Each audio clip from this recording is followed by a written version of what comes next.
It's a bank that seeks to finance American exports through direct loans and guarantees to foreign entities that might not have otherwise been able to make the transaction.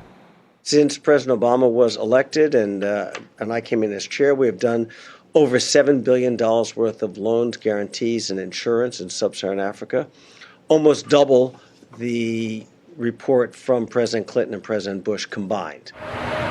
In South Africa, the bank has made substantial loans for the purchase of American-made locomotives by Transnet, while a direct loan of over $800 million was made to Eskom in 2011 for engineering and construction services for the Kusile power plant in Mpumalanga. Although our focus and our mandate is about U.S. jobs, when you put in infrastructure, you create construction jobs, and then you also create longer-term jobs in running the infrastructure, but more importantly, you take the friction out of the economy. In South Africa, we finance engineering services to a power plant. It was several hundred, 200-300 U.S. jobs over a 4 or 5 year period, and 15,000 construction jobs in South Africa. So the multiplier effect, and the multiplier effect on the continent, is in many ways certainly equal and often greater. Currently, U.S. exports to Sub-Saharan Africa total between 1 and 2% as the region becomes increasingly important as a growth pole for American exports that have lagged behind China. China has been very dominant in Sub-Saharan Africa. There's no question about that. Our exports to Sub-Saharan Africa are low, frankly, versus if you look at the global economy.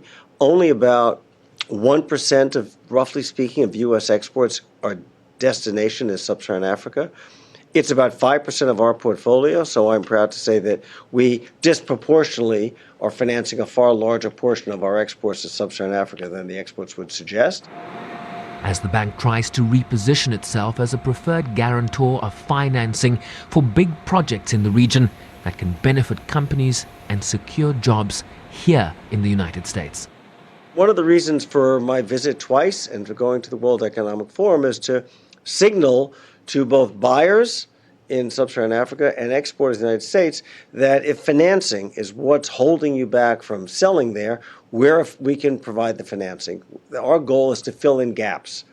When there's a gap in financing, either because American companies may be facing foreign competition or simply the debt markets are too shallow to support some of these larger infrastructure investments, that's where we step in.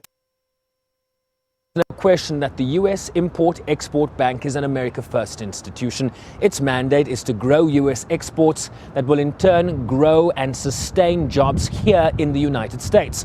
But as the argument goes, financing huge infrastructure development projects tend to have economic spin-offs in the region where that financing is being put to use, as they work to grow U.S. exports to Sub-Saharan Africa that currently accounts for under 2% of the global U.S. export market.